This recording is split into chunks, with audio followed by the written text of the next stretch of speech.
ધોરણ 10 હિન્દી। આપણે ગયા પિરિયડમાં પાઠ 16 ચોરી ભણતા હતા, બરાબર?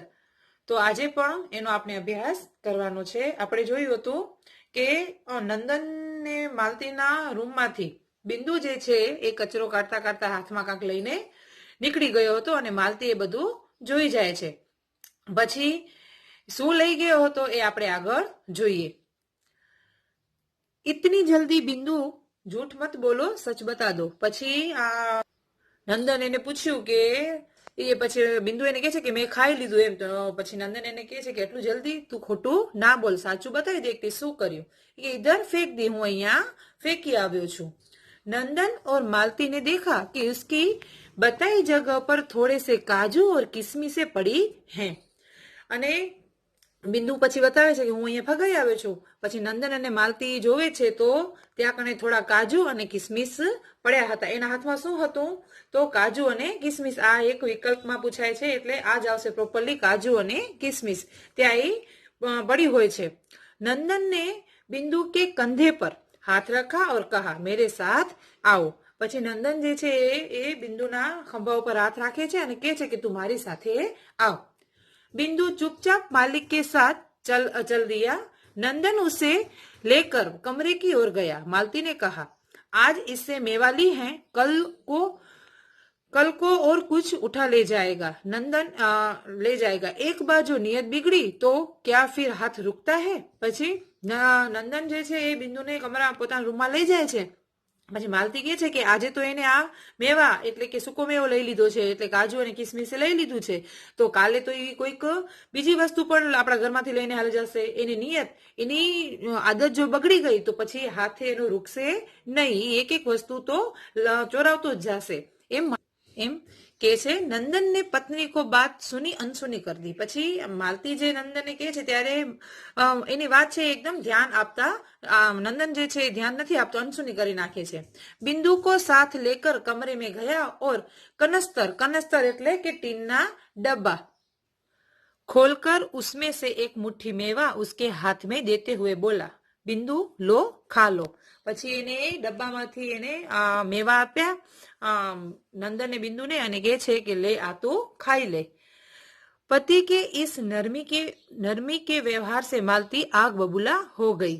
હવે નંદન એની સાથે આવો સરસ વ્યવહાર કર્યો એકદમ નરમીથી, એને હાથમાં કાંઈક લઈ લીધું છે છતાંય નંદન એની સાથે એકદમ પ્રેમથી વ્યવહાર કરે છે ત્યારે માલતી જે છે એકદમ ક્રોધિત થઈ જાય છે।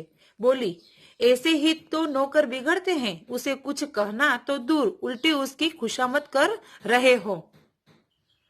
માલતી નંદનને કહે છે કે આવા નોકરો તો બગડે છે કે એક બાજુ ચોરી કરે ને તમે એનું શું કરો, ઉપરાણું લ્યો, એટલા માટે તો એ આ નોકરો બગડે છે, એની ખુશામત કરો છો। નંદન મુસ્કુરાયા, બોલા માલતી ચોર બિંદુ નહીં હે, હમ હે। ત્યારે નંદન છે એ હસીને કહે છે કે માલતી ચોર બિંદુ નથી, ચોર આપણે છીએ। हम क्यों ऐसी चीज खाए जो सबको नहीं मिलती? आ आश्र स्पष्टीकरण છે। એ નંદન કહે છે કે આપણે એવી ચીજ શા માટે ખાઈએ કે બીજાને નથી મળતી। इससे तो चोरी की भावना को जन्म मिलता है। આના દ્વારા ચોરીની ભાવનાનો જન્મ મળે છે। આપણે જે વસ્તુ ખાઈએ છીએ એ આપણા ઘરે જે નોકર કોઈ કામ કરતા હોય એને એ વસ્તુ પણ મળવી જોઈએ, ન મળે તો એ આ તો ચોરીનું કામ કરવાના જ છે। हम लोग रोज मेवा खाते हैं, एक दिन इस बेचारे का मन चल आया और थोड़ी सी ले ली तो क्या हो गया? કે આપણે તો રોજ આ બધા કાજુ કિસમિસ ને મેવા ખાઈએ છીએ, તો એક દિવસ આ બિચારાનું મન થયું અને થોડી લઈ લીધી તો શું થઈ ગયું? એટલે ચોર બિંદુ નથી, ચોર તો આપણે જ છીએ કે આપણે જે વસ્તુ ખાઈએ છીએ એ બીજાને આપે આપતા નથી, એટલે એનામાંથી ચોરી જન્મે છે।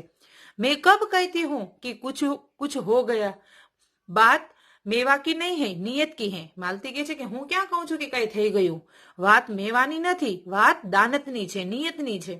इसका जी चला था तो मांग लेता, मैं न देती तब कहना। એ કે જો એનું મન થયું હોય ખાવાનું તો મને કહેત કે મને આ જોઈએ છે, તો હું એને ના તો ન કહેત ને, હું એને આપત જ। घर में 500 चीजें रहती हैं, यो तो जिस पर मन आएगा उठाकर ले जाएगा, और एक दिन यही होना है, वह न करेगा तो तुम करवाओगे। એ કે છે કે માલતી કહે છે કે એને કાંઈ પણ વસ્તુ જોઈતી હોય તો મને કીધું હોત તો મેં એને આપી દીધી હોત। પછી કે ગમે ત્યારે કે ઘરમાં તો કેટલી 50 ચીજ વસ્તુઓ પડી હોય, જેમાં એનું મન લાગે એ વસ્તુ લઈ જાય, એવું ગમે ત્યારે એ વસ્તુ લઈ જાય છે ને એમ. તો એ કે ઈ નહીં કરે તો તમે એને આવું પ્રેમ ભર્યો વ્યવહાર કરશો તમે એની સાથે, તો એ બધું કરવાના જ છે, વસ્તુ તો લઈ જ જવાના છે. मालती यह बात नाराज होने की नहीं है, सोचने की है. પછી નંદન જે છે, માલતી બહુ ગુસ્સે થઈ જાય છે એકદમ. ત્યારે નંદન માલતીને કહે છે કે આ વાત નારાજ થવાની નથી, સોચવાની છે, સમજવાની છે. જબ તક સબ ચીજે સબકો નહીં મિલતી, ચોરી બંધ નહીં હો सकती. જ્યાં સુધી બધાને બધી વસ્તુ નહીં મળે ત્યાં સુધી ચોરી બંધ થશે નહીં. ચોરી अच्छी नहीं है पर आज की स्थिति बड़ी लाचारी की हो गई है. બહુ સરસ કીધું કે ચોરી જે છે એ સારી નથી, પણ આજની સ્થિતિ બહુ જ લાચારી, એકદમ બેબસ લાચારી થઈ ગઈ છે. કે ચોરી શું કામ કરે વ્યક્તિ, કે એના પાસે વસ્તુ ન હોય એટલે એ મેળવવા માટે શું કરે, ચોરી કરે. તો આપણે એને વસ્તુ આપી દઈએ તો એ ચોરી કરે નહીં, એની નિયત જે દાનત જે છે એ બગડે નહીં. આપણે જે વસ્તુ ખાતા હોઈએ એ વસ્તુ એને પણ આપવી જોઈએ. નંદન ને સમજાતે હુએ કહા. નંદન માલતી ને સરસ રીતે સમજાવે છે. देख लेना एक दिन यही बिंदु घर में से ट्रंक उठाकर न ले जाए तो मेरा नाम मालती नहीं. ટ્રંક એટલે ઘરની બધી વસ્તુઓ હોય એ બધી વસ્તુ લઈ જવી એમ. ત્યારે માલતી નંદનને કહે છે જોઈ લેજો કે એક દિવસ આ બિંદુ જે છે એ ઘરની બધી વસ્તુઓ ઉઠાવીને ન લઈ જાય તો મારું નામ માલતી નહીં. इतना कहकर मालती रसोई में चली गई और नंदन पुनः अपनी कुर्सी पर आ बैठा, पर मन उसका दूसरी ही दिशा में चल रहा था. थोड़ी देर वह सोचता रहा, फिर उसने विचारों को समेटा और लेख पूरा करने में लग गया. હવે આ બંને વચ્ચે વાતચીત થાય છે. પછી માલતી જે છે પોતાના રસોડામાં કામ કરવા માટે જાય છે અને નંદન જે છે એને પોતાનો અધૂરો જે લેખ હતો એ લેખ લખવા માટે જાય છે. લેખ લખતા લખતા એનો વિચાર તો એ જ ચાલુ હતો કે આ જે થાય છે સારું થતું નથી, એમ મનમાં ને મનમાં એ વિચારતો હતો. लेख पूरा हुआ तो काफी देर हो चुकी थी. वह उठा और सीधा रसोई में पहुंचा. देखता क्या है कि मालती सिल पर चटनी पीस रही है. नंदन ने कहा बिंदु कहाँ है. પછી એનું લેખ જે છે એ પૂરો થઈ ગયો, ઘણો બધો સમય થઈ ગયો તો પછી ડાયરેક્ટ રસોડામાં જાય છે અને જોવે છે માલતી જે છે એ ચટણી બનાવી રહી હોય છે. અને નંદન જે છે પછી પૂછે બિંદુ ક્યાંય જોવા મળતો નથી ઘરમાં. એટલે નંદન જે છે તરત પૂછે છે કે બિંદુ ક્યાં છે. મેં ક્યાં જાનો, તુમ જાનો ઓર તુમારા લાડલા બિંદુ જાને. પછી માલતી જે છે એ કહે છે કે મને શું ખબર, એ તમે જાણો ને તમારો લાડલો બિંદુ જાણે, મને ખબર નથી. ઉસે નિકાલ દિયા, એ કહે છે કે તે એને કાઢી નાખ્યો. નિકાલને વાલી મેં કોણ હોતી હું, એ કહે છે કે નિકાળવા વાળી હું કોણ હોઉં, મારાથી તો કાંઈ ન થઈ શકે. કબ સે નહીં હે, ક્યારથી નથી. તભી ચલા ગયા થા, એ કે જ્યારે વાતચીત થઈ હતી ત્યારથી જ ઘરથી નીકળી ગયો હતો. નંદન થોડા हैरानी में पड़ा. मालती ने पुनः कहा तुम यहाँ के नौकरों को जानते नहीं, अपने घर में भी उनका हाथ रुकता नहीं. कुंदन के यहाँ कितना अनाज भरा है. कुंदन જે છે એના કાકાના છોકરા જેવું એવું એ સંબંધમાં થાય છે કુંદન. फिर भी एक दिन आंख बच गई तो काका के यहाँ से गेहूं ले ही गया. પછી કે છે કે એ નંદન ને માલતી કહે છે કે તમને ખબર નથી અહીંયાના નોકરોની આદત. નોકરો તો એવા જ છે પોતાના ઘરમાં જે છે એ પોતાના ઘરમાં જેનો હાથ જે છે એ રૂકતો નથી ચોરી કરવામાં, તો બીજાના ઘરમાં તો એ ચોરી કરે જ. કે કુંદનને ત્યાં કને કે કેટલું બધું અનાજ ભર્યું હતું, કે ત્યાંથી એ એના કાકાના ઘરેથી તો गेहूं એટલે ઘઉં લઈને નીકળી ગયા હતા. नंदन जानता था कि बहस का अंत नहीं. उसने बात आगे नहीं बढ़ाई और तौलिया उठाकर स्नान करने चला गया. स्नान करने के बाद उसने भोजन किया. પછી એને ખબર હતી કે આ વાતની બહેસ છે એનો અંત તો આવશે જ નહીં, વાત તો આમ વાતનો વાતસા થયા જ કરશે. પછી વાતને આગળ વધારતા નથી અને ટુવાલ લઈને સ્નાન કરવા માટે નીકળી જાય છે અને પછી બાદમાં એના પછી એ ભોજન કરે છે. दोपहर बीती और शाम होने आई, फिर भी जब बिंदु न लौटा तो मालती के मन को अच्छा नहीं लगा.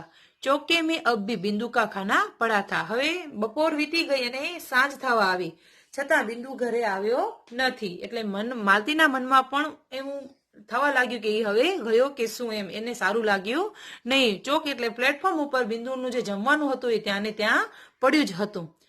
झूठ बोला तो क्या, आखिर बालक ही तो है, बेचारा भूखा जाने कहाँ भटक रहा होगा. પછી માલતીના મનમાં એકદમ આવો વિચાર આવે છે કે ખોટું બોલ્યું તો શું થઈ ગયું, એક બાળક આ અંતમાં પણ એક આખી છેવટે તો એ બાળક તો છે જ ને, બિચારો ભૂખો એકદમ ભૂખ્યો હશે, ક્યાંક ને ક્યાંક ભટકતો હશે, ક્યાં ગયો હશે, મનમાં એવો વિચાર કરે છે માલતીથી ઘણું બધું વઢાઈ તો ગયું, પછી પોતાને કોસે છે। कई बार कमरे से बाहर आ आकर मालती ने बिंदु को देखा, फिर बगीचे का एक चक्कर लगाया कि कहीं पेड़ के नीचे पड़ा सो न रहा हो, पर बिंदु वहां कहाँ था जो मिलता। मालती आकर पलंग पर पड़ गई और अपने को कोसने लगी कि जरा सी बात को इतना तुल क्यों दिया। तुल देना એટલે સ્વરૂપ મોટું કરવું। થોડી સી મેવા લઈ ગયા था તો क्या गजब हो गया था। પછી પોતાની રીતે વિચારે છે ને પોતાને જ કોસે છે કે એને ખાલી થોડુંક મેવા છે એટલે કાચું કિસમિસ જ લીધી હતી ને એનાથી શું થઈ ગયું, થોડીક જ વાત હતી ને મને એની વાતનું વતેસર કરવું નહોતું। પોતાની રીતે એ પોતાને કોસે છે। सोचते सोचते देर हो गई तो वह उठी और सहन में टहलने लगी। सहन એટલે આગળનું હોય ને જે આગળનું ત્યાં। इतने में कुंदन उधर से निकला तो मालती ने उत्सुकता से पूछा, कुंदन तुमने बिंदु को देखा है क्या। પછી એ એકદમ વિચારે છે અને તરત ઊભી થાય છે ને ટહલે છે એટલે આટા મારે છે અને કુંદન ત્યાંથી નીકળે છે। તો માલતી એને પૂછે છે કુંદનને કે કુંદન તે કોઈ બિંદુને અહીંયા ક્યાં જોયો છે। बिंदु कुंदन बोला, अरे वह तो नदी वाली कोठरी में पड़ा है। પછી એને ખ્યાલ હતો કુંદન ને એટલે એને કહે છે કે એ તો નદી વાળી કોઠરી જે છે એક રૂમ છે ત્યાં કને એ પડ્યો છે। मालती तत्काल पैरों से चप्पल डालकर बाहर हो गई।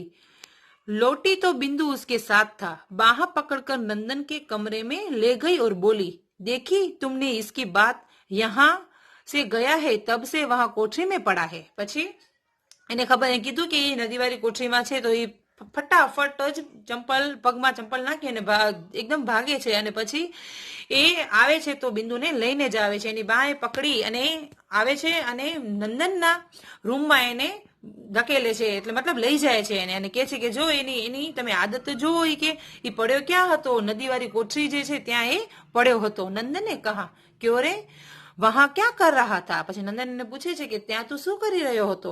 બિંદુ ચૂપ, બિંદુ એકદમ ચૂપ થઈ ગયો હતો કેમ કે એને કોઈ દિવસ વસ્તુ લીધી નથી ને તે દિવસે એને મેવા ખાવાનું મન થઈ ગયું હતું એને વસ્તુ ઉઠાવી લીધી, એમાં બહુ જ લજ્જિત થઈ ગયો હતો। मैं पूछता हूँ वहां क्या कर रहा था, फिर चुप। વળી એને પૂછે છે કે તું ત્યાં શું કરી રહ્યો હતો, હું તને પૂછું છું પણ એ જવાબ આપી શકતો નથી। अरे बोलता क्यों नहीं, मुंह में जबान नहीं है। કે છે કે શું તું બોલતો કેમ નથી, તારું મોઢામાં મગ ભર્યા છે આપણે એમ કહીએ ને, કે છે કે મુંહ में जबान नहीं है, શું જીભ નથી, તું બોલ। બિંદુ की आंखें डबडबाई, બિંદુની આંખે એકદમ ડબડબાઈ એટલે આંખમાંથી આંસુ જ આવી ગયા કેમ કે એને પહેલી વખત આવી વસ્તુ આવું ખોટું કામ કર્યું હતું એટલે એની આંખોમાં આંસુ આવી જાય છે, કાંઈ બોલી શકતો નથી। मालती ने कहा, इसका पागलपन देखो, सवेरे से कुछ नहीं खाया और भूखा प्यासा पड़ा है, चल खाना खा। એ કે જોવાનું પાગલપન તો જો એ કે નથી એને સવારથી ખાયું નથી એને પીધું એવો એકદમ, चल जमवानु जमी ले। नंदन ने कुछ कहने से पहले ही वह उसे चौके में ले गई और स्वयं परोस कर उसे खिलाने लगी। बोली, भर पेट खा लेना, भूखा मत रहना। પછી માલતી જે છે એ એની પાસે જાય છે અને એને ખવડાવે છે અને કહે છે કે તું આ ખા અને ભૂખ્યો રહેજે નહીં। नंदन ने पत्नी की बात सुनी और एक प्रसन्नता भरी मुस्कुराहट उसके चेहरे पर दौड़ गई। પછી નંદનની વાત સાંભળીને નંદન એટલે માલતીની વાત સાંભળી અને નંદન એકદમ પ્રસન્નતા ભરી મુસ્કુરાટ એટલે એકદમ ખુશીની એની હસી આવી જાય છે એના ચહેરા પર અને માલતીનો જે સ્વભાવ હતો એ તરત સમજમાં આવી અને એકદમ પરિવર્તન આવી જાય છે અને પોતાને કોસે છે। ત્યારે ખબર પડે છે કે આપણી કોઈ પણ વસ્તુ જે છે એ આપણે ખાઈએ છીએ તો બીજાને પણ મળવી જોઈએ। બીજાને જો વસ્તુ એ મળશે તો એ ઘરમાં ચોરીનું કોઈ ઉત્પન્ન થશે, ચોરીની આદત ન પડે। આપણા પાસે જે વસ્તુ હોય એને જોઈતી હોય તો આપણને એને આપવી જોઈએ। તો વિદ્યાર્થી મિત્રો તમે પણ આ પાઠનો અભ્યાસ કરજો અને સમજાઈ ગયો હશે એવી આશા સાથે આપણે પ્રશ્ન જવાબ પણ સાથે પાકા કરવાના છે।